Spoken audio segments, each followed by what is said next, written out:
કેમ છો દોસ્તો, સ્ટોરી સાંભળવા આવ્યા છો? ચાલો અવનવી સ્ટોરીની શરૂઆત કરી. આહિર મહેલ નગરના એક નાનકડી ગલીમાં આર્યન અને પૂજાના જીવનના મીઠા પળો વીતી રહ્યા હતા.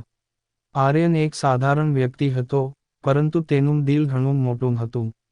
તે પોતાના કામમાં મસ્ત રહેતો હતો અને રોજ સવારે રેલવે સ્ટેશન પર પૂજાને જોઈને નમ્રતાપૂર્વક મુખ પર સ્મિત લઈ જતા.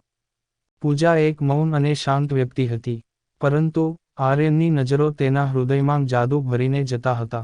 તેઓ એકબીજાને કોઈ વિશિષ્ટ રીતે નહીં વાત કરતા, પરંતુ હંમેશા એકબીજાની સામે એક સિલમુખ હસાતી દેખાતી. એક દિવસ, આર્યન એ જેવું એક સુંદર પાંખોવાળો મોર જોઈને ચોક્કસ રીતે પૂજાને કહે, પૂજા, તમને ક્યારે લાગે છે કે અમારું પ્રેમ જ કાંટું નથી? પૂજાની આંખોમાં સળગતી એક અનોખી લાગણી ઊભી થઈ. તે ધ્યાનથી આર્યન તરફ જોઈને કહ્યું, હા, મારો માનવો છે કે પ્રેમ એટલો સારો છે, જેમ કે એક પાંખવાળો મોર.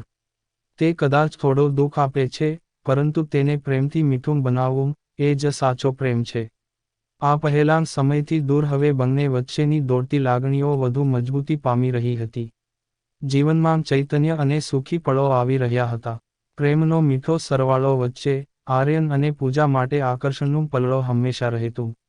આવી જ સ્ટોરી સાંભળવા માટે ચેનલને સબસ્ક્રાઇબ અને વિડીયોને લાઇક કરજો મિત્રો. ધન્યવાદ.